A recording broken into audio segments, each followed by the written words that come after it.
اس مبارک مہینے میں ہم ایک بہت ہی خاص سفر شروع کر رہے ہیں۔ اگلے 30 دنوں تک ہم تاریخ کے سب سے بااثر انسانوں یعنی پیغمبروں کی زندگیوں کا گہرائی سے جائزہ لیں گے۔ آج کی گفتگو ایک ایسی شخصیت کے بارے میں ہے جن کا ذکر قرآن میں بہت عزت اور احترام کے ساتھ کیا گیا ہے۔ جی، ایک ایسے پیغمبر جو اپنی سچائی، دانائی اور صبر کے لیے تو مشہور ہیں ہی، لیکن ان کی کہانی صرف روحانیت تک محدود نہیں ہے، اس میں انسانی تہذیب کی بنیادوں کے راز بھی چھپے ہوئے ہیں۔ اور یہ وہ شخصیت ہے جن کا مقام انسانی تاریخ کے بالکل ابتدائی دور میں ہے، مطلب ایک ایسی کڑی جو حضرت آدم علیہ السلام کے بعد انسانیت کو آگے لے کر چلی۔ آج ہم حضرت ادریس علیہ السلام کی زندگی اور ان کی میراث پر ایک گہری نظر ڈالیں گے۔ ان کا نام بائبل کی روایات میں ہنوک یعنی اینوک کے نام سے بھی جانا جاتا ہے۔ جی ہاں، جب ہم ان کے بارے میں سوچتے ہیں تو اکثر ذہن میں چند مشہور روایات آتی ہیں، لیکن آج ہم ان روایات کی تہوں میں اتر کر یہ سمجھنے کی کوشش کریں گے کہ ان کی شخصیت آج ہمارے لیے اتنی اہم کیوں ہے۔ چلیں اس سفر کا آغاز کرتے ہیں۔ یہ ایک بہترین موضوع ہے۔ حضرت ادریس علیہ السلام حضرت آدم کے بیٹے حضرت شیس علیہ السلام کی نسل میں سے ہیں۔ قرآن مجید نے ان کا ذکر بہت خاص انداز میں کیا ہے۔ سورت مریم میں اللہ تعالیٰ نے انہیں صدیقا نبیہ کہا ہے، یعنی ایک سچا نبی۔ اچھا، لیکن اس سے بھی دلچسپ بات ان کے نام ادریس میں پوشیدہ ہے۔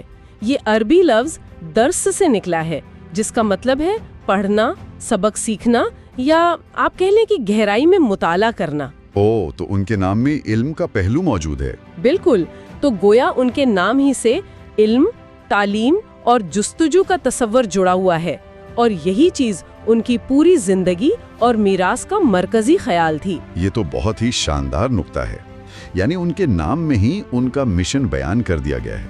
اور اسی حوالے سے قرآن میں ان کے بارے میں ایک بہت خاص آیت ہے جو ہمیشہ ذہن میں سوالات پیدا کرتی ہے، وَرَفَعْنَهُ مَكَانًا عَلِيًّا۔ جی، اور ہم نے اسے بلند مقام پر اٹھا لیا۔ تو جب ہم یہ آیت پڑھتے ہیں، پہلا سوال یہی آتا ہے کہ اس بلند مقام کا اصل مطلب کیا ہے؟ کیا یہاں بات صرف روحانی مرتبے کی ہو رہی ہے، یا اس کا کوئی اور گہرا مادی مطلب بھی ہے؟ دیکھیے، یہ نقطہ اسلامی علمی روایت میں صدیوں سے زیر بحث رہا ہے، اور اس کی تشریح میں ایک دلکش تنوع پایا جاتا ہے۔ مفسرین نے اس آیت کی 2 بنیادی تشریحات کی ہیں۔ اچھا، پہلی تشریح، جو زیادہ روحانی اور علامتی نوعیت کی ہے، وہ یہ ہے کہ اللہ تعالیٰ نے انہیں روحانی طور پر بہت بلند درجہ عطا کیا۔ یہ درجہ ان کی غیر معمولی پرہیزگاری، اللہ سے قربت اور ان کے پیغمبرانہ منصب کی وجہ سے تھا۔ مطلب ان کا مرتبہ فرشتوں کی محفل میں بھی بلند کر دیا گیا؟ جی بالکل، کہ ان کا نام اور مرتبہ نہ صرف زمین پر بلکہ آسمانوں میں بھی بلند کر دیا گیا۔ تو اگر ہم روحانی مرتبے والی تشریح کو دیکھیں تو یہ ایک طرح سے ان کی عظمت کا اعتراف ہے، لیکن کیا یہ دوسرے انبیاء کی عظمت سے مختلف ہے؟ کیونکہ ہر نبی کا مقام تو بلند ہی ہوتا ہے۔ اس آیت میں وہ کیا خاص بات ہے جو ہمیں دوسری زیادہ مشہور روایت کی طرف سوچنے پر مجبور کرتی ہے؟ بہت اچھا سوال ہے۔ خاص بات اس آیت کا غیر معمولی انداز بیان ہے۔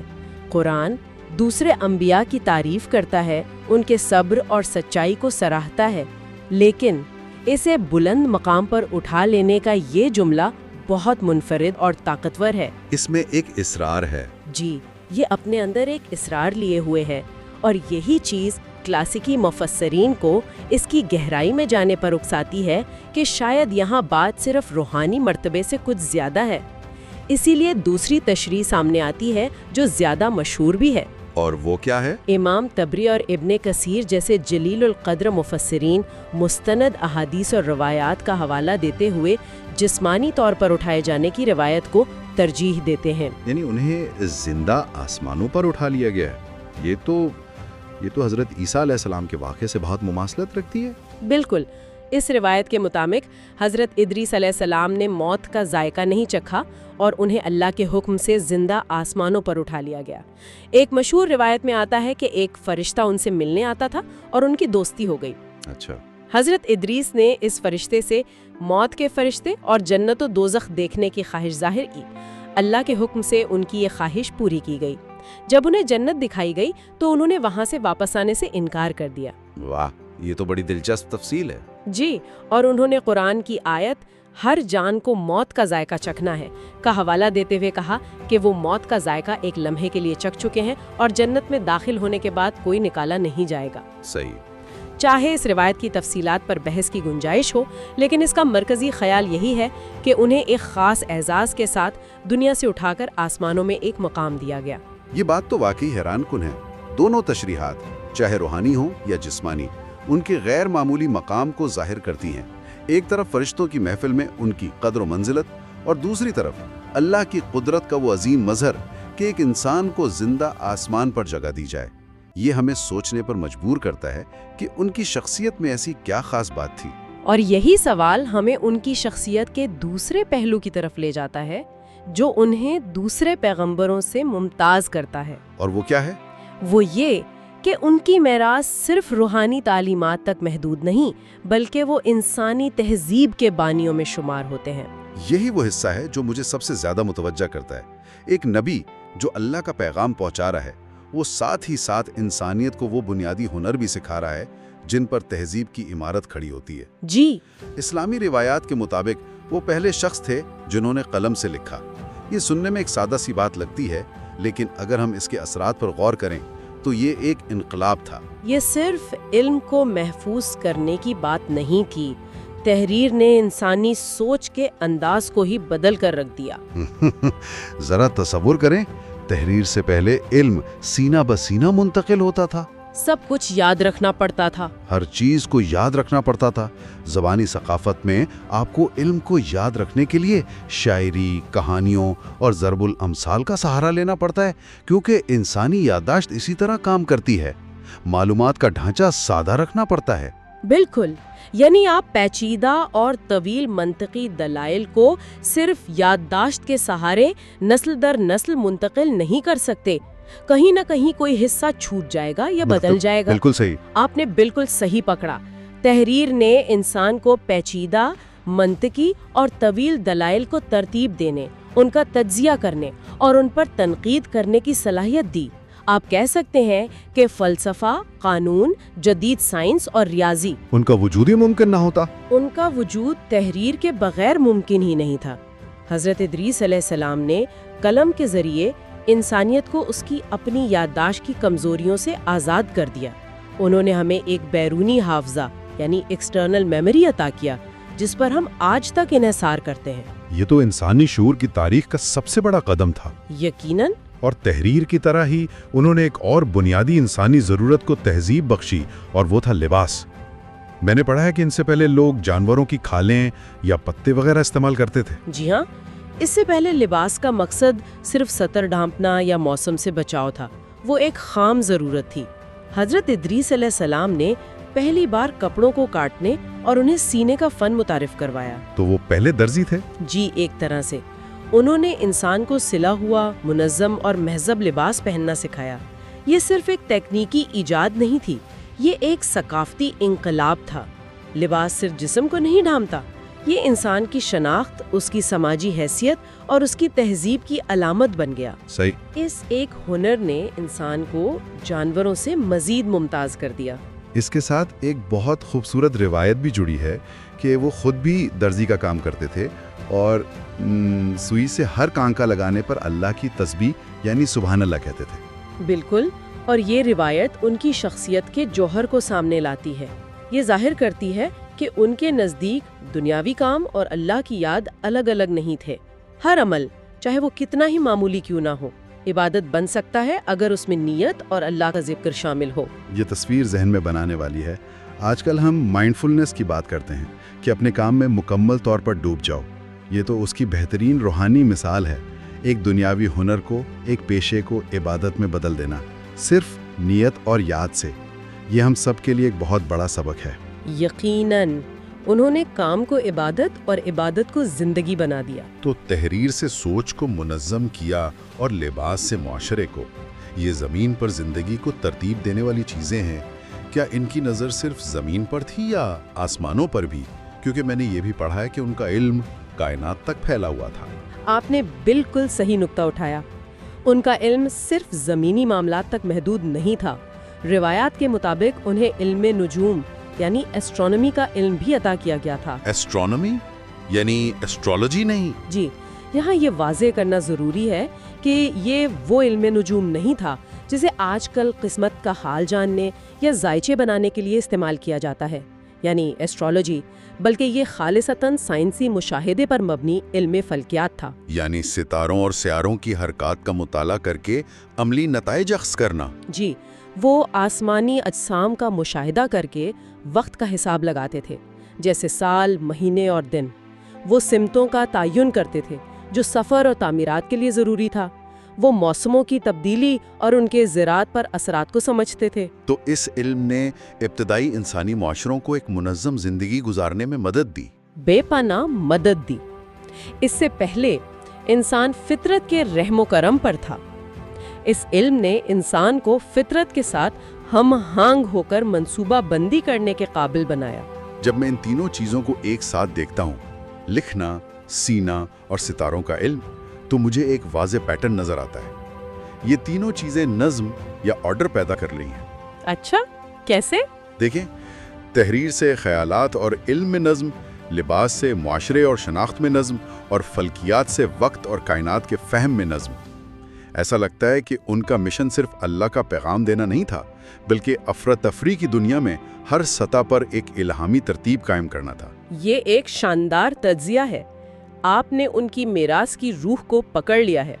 وہ دراصل انسانیت کو کیوس سے کوزموس کی طرف لا رہے تھے، یعنی بے ترتیبی سے ایک منظم اور بامانی کائنات کی طرف۔ واہ! ان کی تعلیمات صرف آخرت کی فلاح تک محدود نہیں تھیں، بلکہ انہوں نے انسان کو دنیا میں بہتر طریقے سے جینا بھی سکھایا۔ یہی وجہ ہے کہ ان کا کردار اتنا جامع اور ہمہ جہت ہے۔ لیکن اس لفظ میں اس سے کہیں زیادہ گہرائی ہے نا؟ جی، بہت گہرائی ہے۔ صدیق ہونا صرف سچ بولنا نہیں ہے، یہ صدیقیت کا ایک درجہ ہے۔ عربی زبان میں صادق سچ بولنے والے کو کہتے ہیں، لیکن صدیق مبالغے کا صیغہ ہے۔ اس کا مطلب ہے وہ شخص جس کی پوری ذات، جس کا پورا وجود سچائی میں ڈوب گیا ہو، جس کا ظاہر اور باطن ایک ہو۔ بالکل، جس کا ہر عمل، ہر قول اور ہر سوچ سچائی پر مبنی ہو۔ وہ کبھی جھوٹ کا تصور بھی نہ کرے، اس کے وعدے اٹل ہوں اور اس کی زندگی سچائی کا عملی نمونہ ہو۔ یہ نبوت کے بعد سب سے اونچا انسانی درجہ ہے۔ تو یہ ایک طرح سے کردار کی مکمل یکسوئی اور سالمیت، انٹیگریٹی ہے۔ جی، جو دل میں ہے وہی زباں پر ہے اور وہی عمل میں ہے۔ بالکل، اور اس سچائی کا تعلق صرف دوسرے انسانوں سے نہیں بلکہ اللہ کے ساتھ بھی ہے، یعنی توحید پر اس قدر مضبوطی سے قائم رہنا کہ کوئی شک و شبہ باقی نہ رہے۔ حضرت ادریس علیہ السلام کی زندگی اس معیار پر پوری اترتی تھی، اسی لیے اللہ نے خود قرآن میں ان کے لیے یہ خاص لقب استعمال کیا۔ اور صبر کا عنصر بھی تو نمایاں تھا۔ جی، ان میں صبر کا عنصر بھی نمایاں تھا۔ ان کی قوم نے جب ان کی بات نہ مانی تو انہوں نے صبر اور استقامت سے اپنا کام جاری رکھا۔ یہ دونوں خوبیاں، صدیقیت اور صبر، کسی بھی رہنما اور خاص طور پر ایک نبی کے لیے لازمی ہے۔ تو اس سب کا خلاصہ کیا ہے؟ حضرت ادریس علیہ السلام کی زندگی سے آج کے دور میں 21ویں صدی میں ہم کیا سیکھ سکتے ہیں؟ ایک طرف ان کی گہری روحانیت ہے اور دوسری طرف دنیاوی علوم میں ان کی مہارت۔ یہ ایک بہت ہی طاقتور امتزاج ہے۔ یقیناً، اور میرے خیال میں یہی ان کا سب سے بڑا اور سب سے متعلقہ پیغام ہے۔ ان کی زندگی ہمیں یہ سکھاتی ہے کہ دین اور دنیا، روحانیت اور عقلیت کو، ایمان اور علم کو الگ الگ کھانوں میں نہیں بانٹنا چاہیے۔ صحیح۔ ہم دیو قامت انسانوں کی حقیقت سے لے کر پیغمبر ادریس کی اس ناقابل یقین ذہانت اور ایمانی قوت کا جائزہ لیں گے جس نے انہیں فرشتہ موت کے سامنے بھی سرخرو کیا۔ چلیں سب سے سنسنی خیز موضوع سے شروع کرتے ہیں، دیو یعنی نیفلم۔ جی، قدیم غیر اسلامی روایات میں ذکر ہے کہ یہ گرے ہوئے فرشتوں اور انسانی عورتوں کی اولاد تھے جنہوں نے زمین پر فساد مچا دیا۔ واہ، یہ تو بالکل کسی ہالی ووڈ مووی کی کہانی لگتی ہے۔ اچھا، یہاں ایک سیکنڈ کے لیے رکتے ہیں کیونکہ یہ ایک بہت بڑی غلط فہمی ہے جسے صاف کرنا ضروری ہے۔ اوہ، ٹھیک ہے۔ دیکھیں، اسلامی عقیدے کے مطابق فرشتے نور سے بنے ہیں اور ان میں نافرمانی کی صلاحیت ہی نہیں ہوتی، وہ صرف اللہ کے حکم کی تعمیل کرتے ہیں۔ تو فالن اینجلز یا گرے ہوئے فرشتے کا تصور اسلامی نقطہ نظر سے درست نہیں؟ بالکل نہیں، یہ تصور اسلامیات میں موجود ہی نہیں۔ تو پھر یہ کہانیاں کہاں سے آئیں اور ان میں جنات کا کیا کردار ہے؟ یہ کہانیاں دراصل جنات کی طرف اشارہ کرتی ہیں۔ جنات آگ سے بنی ایک تیسری مخلوق ہیں جنہیں انسانوں کی طرح اچھے یا برے ہونے کا اختیار دیا گیا ہے۔ اچھا، جیسے ابلیس؟ جی، ابلیس یعنی شیطان بھی ایک جن تھا، فرشتہ نہیں۔ تو یہ ممکن ہے کہ سرکش جنات نے انسانی روپ دھار کر انسانوں سے تعلقات قائم کیے ہوں، لیکن فرشتوں کا اس سے کوئی تعلق نہیں۔ ایک منٹ، تو اس کا مطلب ہے کہ دیو قامت انسانوں کا کوئی وجود ہی نہیں تھا، یہ سب صرف افسانے تھے؟ نہیں، ایسا بالکل نہیں ہے۔ دیو قامت انسان حقیقت تھے، بالکل حقیقت تھے۔ واقعی؟ جی، لیکن وہ کسی مخلوط نسل سے نہیں تھے۔ مستند روایات کے مطابق پہلے انسان حضرت آدم علیہ السلام کا قد تقریباً 60 ہاتھ تھا۔ 60 ہاتھ؟ آج کے حساب سے کتنا ہوگا؟ یہ تقریباً 40 میٹر بنتا ہے۔ 40 میٹر؟ یہ تو کسی 10 منزلہ عمارت سے بھی اونچا ہے۔ یہ تصور کرنا بھی مشکل ہے۔ بالکل، ہم تاریخ کو اپنے موجودہ قد کے چشمے سے دیکھتے ہیں، اس لیے ہمیں یہ ناقابل یقین لگتا ہے۔ لیکن قوم عاد جیسی اقوام کا بھی تو قرآن میں ذکر ہے کہ وہ بہت لمبے اور طاقتور تھے۔ صحیح۔ قوم بھی آج کے انسانوں کے مقابلے میں دیو قامت تھی، جس سے ہم جائنٹس کہہ سکتے ہیں۔ انسانی صلاحیتوں اور آسمانی علم کے درمیان یہ کشمکش ہمیں ایک اور بہت ہی متنازع اور دلچسپ واقعے کی طرف لے جاتی ہے۔ ہاروت اور ماروت۔ جی، ہاروت اور ماروت، دو فرشتے جو بابل کی سرزمین پر انسانوں کو جادو سکھانے آئے۔ یہ بات ہی بہت عجیب ہے کہ فرشتے جو نیکی کا مظہر ہیں، وہ جادو کیوں سکھائیں گے؟ اس کا پس منظر سمجھنا بہت ضروری ہے۔ بابل اس وقت کالے جادو کا گڑھ بن چکا تھا۔ شیطان اور جنات لوگوں کو گمراہ کر رہے تھے، خاندانوں میں پھوٹ ڈلما رہے تھے اور معاشرے میں فساد پھیلا رہے تھے۔ اچھا، تو حالات بہت خراب تھے۔ بہت زیادہ۔ تو ہاروت اور ماروت کو اس کالے جادو کا توڑ سکھانے کے لیے بھیجا گیا تھا۔ وہ کوئی نیا جادو نہیں لائے تھے، بلکہ پہلے سے موجود شیطانی علم کا دفاعی طریقہ سکھا رہے تھے۔ ماہرین ہیکنگ سکھاتے ہیں تاکہ ہیکرز سے بچا جا سکے۔ یہ ایک بہترین مثال ہے، لیکن ایک فرق کے ساتھ۔ سائبر سیکیورٹی کا علم صرف دفاع کرتا ہے۔ یہ علم ایک دو دھاری تلوار کی طرح تھا، جس سے اپنا دفاع بھی کیا جا سکتا تھا اور دوسروں پر حملہ بھی۔ اور یہی اس کی آزمائش کا مرکز تھا۔ بالکل۔ قرآن کہتا ہے کہ وہ دونوں فرشتے سکھانے سے پہلے واضح طور پر کہتے تھے کہ ہم تو محض ایک آزمائش ہے، لہٰذا تم کفر نہ کرو۔ لیکن کیا یہ ایک خطرناک جوا نہیں تھا؟ انسانوں کو جادو کی سورس کوڈ تک رسائی دینا بھلے ہی دفاع کے لیے تباہی کا باعث بن سکتا تھا۔ یہ ایک بہت گہرا نقطہ ہے، اور یہی اس واقعے کی اصل حکمت ہے۔ یہ اللہ کی طرف سے انسان کے اختیار اور ارادے کا ایک بہت بڑا امتحان تھا۔ اچھا۔ انسان کو طاقت دی گئی اور ساتھ ہی وارننگ بھی۔ اسے انتخاب کرنا تھا کہ وہ اس علم کو حفاظت کے لیے استعمال کرتا ہے یا فساد کے لیے۔ اور انسانوں نے، جیسا کہ اکثر ہوتا ہے، اس طاقت کا غلط استعمال کیا۔ انہوں نے اسے میاں بیوی میں جدائی ڈالنے اور ذاتی مفاد حاصل کرنے کے لیے استعمال کیا۔ جی، اور بالآخر تباہی کا شکار ہوئے۔ تو یہ ٹیسٹ بنیادی طور پہ یہ تھا کہ یہ رہی طاقت، دیکھتے ہیں تم اسے سنبھال پاتے ہو یا نہیں، اور انسان اس میں بری طرح ناکام رہے۔ بالکل، یہ واقعہ ہمیں بتاتا ہے کہ علم خود برا یا اچھا نہیں ہوتا، اس کا استعمال اسے برا یا اچھا بناتا ہے۔ ہاروت و ماروت کے قصے میں علم اور آزمائش کی جو کشمکش ہم نے دیکھی، وہ پیغمبر ادریس علیہ السلام کی زندگی میں ایک بالکل نئی بلندی پر نظر آتی ہے۔ جی، وہ علم کے بانیوں میں سے تھے، لیکن انہوں نے اس علم کو روحانیت کے اس مقام تک پہنچایا جہاں طبعی قوانین بھی پیچھے رہ گئے۔ جی، وہ انسانی تہذیب کے معمار تھے، قلم سے لکھنے والے پہلے انسان، کپڑوں کو سینے کا فن ایجاد کرنے والے، ریاضی اور فلکیات کے اصول مرتب کرنے والے۔ لیکن ان کی اصل عظمت ان کا روحانی مقام تھا۔ بالکل، قرآن میں انہیں صدیق یعنی انتہائی سچا اور نبی کہا گیا، اور یہ بھی فرمایا گیا کہ ہم نے انہیں بلند مقام پر اٹھا لیا۔ اور یہ بلند مقام صرف روحانی نہیں تھا، بلکہ جسمانی بھی تھا۔ جی ہاں۔ اور یہاں سے ان کی کہانی کا وہ حصہ شروع ہوتا ہے جو عقل کو دنگ کر دیتا ہے۔ ان کی موت کے فرشتے حضرت اسرائیل علیہ السلام سے ملاقات۔ یہ ملاقات ہوئی کیسے؟ دیکھیں، یہ واقعہ ان کی عبادت اور مخلوق خدا سے ہمدردی کی گہرائی کو ظاہر کرتا ہے۔ ایک دن چھلچھلاتی دھوپ میں عبادت کرتے ہوئے انہوں نے اس فرشتے کی تکلیف کو محسوس کیا جس کے ذمے سورج کو اٹھانا تھا۔ ایک فرشتے کی تکلیف کو؟ جی، تو انہوں نے اللہ سے اس فرشتے کا بوجھ ہلکا کرنے کی دعا کی جو فوراً قبول ہو گئی۔ یہ حیرت انگیز ہے، ایک انسان کی دعا ایک فرشتے کے حق میں قبول ہو رہی ہے۔ جی، اور جب اس فرشتے کو آسانی محسوس ہوئی تو اس نے اللہ سے پوچھا کہ یہ کس کی وجہ سے ہے؟ اللہ نے فرمایا، میرے بندے ادریس کی دعا سے۔ وہ فرشتہ حضرت ادریس کا دوست بن گیا اور ان سے ملنے آیا۔ اچھا، اسی دوستی کے دوران حضرت ادریس نے اس سے اپنی ایک خواہش کا اظہار کیا کہ وہ موت کے فرشتے سے ملنا چاہتے ہیں۔ یہ تو ایک ناقابل یقین درخواست ہے۔ کوئی موت کے فرشتے سے ملنے کی خواہش کیوں کرے گا؟ یہ ان کے شوق عبادت اور اللہ سے قربت کی انتہا تھی۔ وہ موت کی حقیقت کو سمجھنا چاہتے تھے تاکہ ان کا دل دنیا سے مزید بیزار ہو جائے۔ تو پھر کیا ہوا؟ اس بارے میں دو مختلف روایات ملتی ہیں۔ ایک جو زیادہ مشہور ہے، اس کے مطابق حضرت اسرائیل اللہ کے حکم سے انسانی روپ میں زمین پر آئے۔ انسانی روپ میں؟ جی، 3 دن تک وہ حضرت ادریس کے ساتھ عبادت اور سفر کرتے رہے۔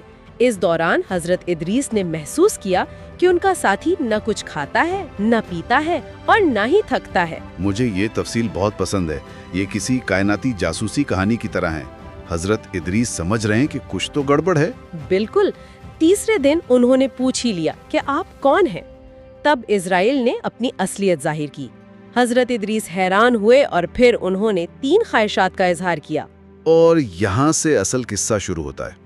پہلی خواہش کیا تھی؟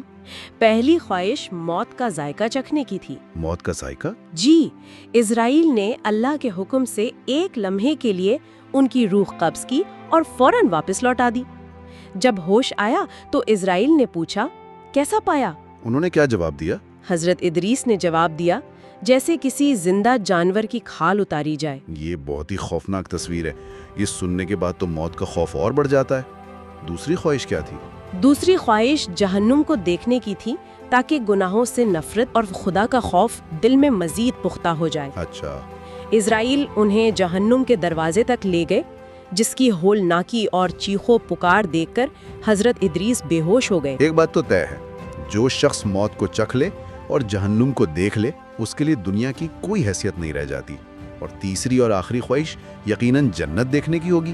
جی ہاں، جب وہ جنت کے دروازے پر پہنچے تو اندر کی ٹھنڈی ہوائیں، خوشبوئیں اور خوبصورتی دیکھ کر مسحور ہو گئے۔ انہوں نے اندر جا کر وہاں کا پھل چکھنے اور پانی پینے کی اجازت مانگی۔ اور یہاں انہوں نے وہ چال چلی جو کسی شطرنج کے ماہر کی چال لگتی ہے، ایک ایسی دلیل جو ناقابل شکست تھی۔ بالکل، وہ جنت میں داخل ہوئے، وہاں کے پھل کھائے اور پانی پیا۔ جب اسرائیل نے کہا کہ اب واپس چلنے کا وقت ہے تو حضرت ادریس نے ایک درخت کی شاخ پکڑ لی اور باہر آنے سے صاف انکار کر دیا۔ اور انہوں نے دلیل کیا دی؟ انہوں نے موت کے فرشتے کے سامنے اللہ کے ہی بنائے ہوئے 3 قوانین کو اپنی دلیل بنایا۔ یہ ایک ذہانت کا شاہکار تھا۔ ٹھیک ہے، ایک ایک کر کے دیکھتے ہیں۔ پہلا قانون کیا تھا؟ پہلا قانون، ہر جان کو موت کا ذائقہ چکھنا ہے۔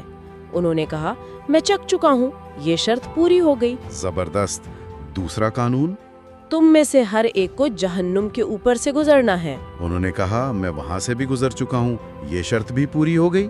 اور آخری شاندار اقدام، جو جنت میں داخل ہو گیا وہ وہاں سے نکالا نہیں جائے گا۔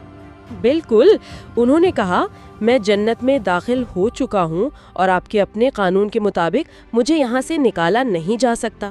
یہ تو ایک قسم کی قانونی اور روحانی چیک میٹ تھی۔ جی، یہ ایک ایسی دلیل تھی جس کا اسرائیل کے پاس کوئی جواب نہیں تھا۔ تو پھر کیا ہوا؟ کیا موت کے فرشتے نے ہار مان لی؟ اسرائیل نے اللہ تعالیٰ سے عرض کی کہ میں کیا کروں؟ اللہ نے وحی فرمائی، اے اسرائیل، میرے بندے ادریس نے تمہیں دلیل میں شکست دے دی ہے، اسے وہیں چھوڑ دو۔ یعنی وہ اللہ کے حکم سے جنت میں داخل ہوئے اور اللہ ہی کے حکم سے وہیں رہیں گے، اور اس طرح حضرت ادریس آج بھی جنت میں زندہ ہیں۔ یہ واقعہ سننے میں تو ایک معجزہ لگتا ہے، لیکن اس کے پیچھے گہری حکمت کیا ہے؟ یہ صرف ایک چال تھی یا اس سے کچھ بڑا سبق ملتا ہے؟ یہ محض ایک چال نہیں تھی، بلکہ یہ حضرت ادریس کی روحانی پاکیزگی کا ثمر تھا۔ ان کی شدید عبادت اور تقوی نے ان کے نفس کو اتنا پاک کر دیا تھا کہ وہ فرشتوں کی صفات کے قریب پہنچ گئے۔ مطلب وہ کم کھاتے، کم سوتے تھے؟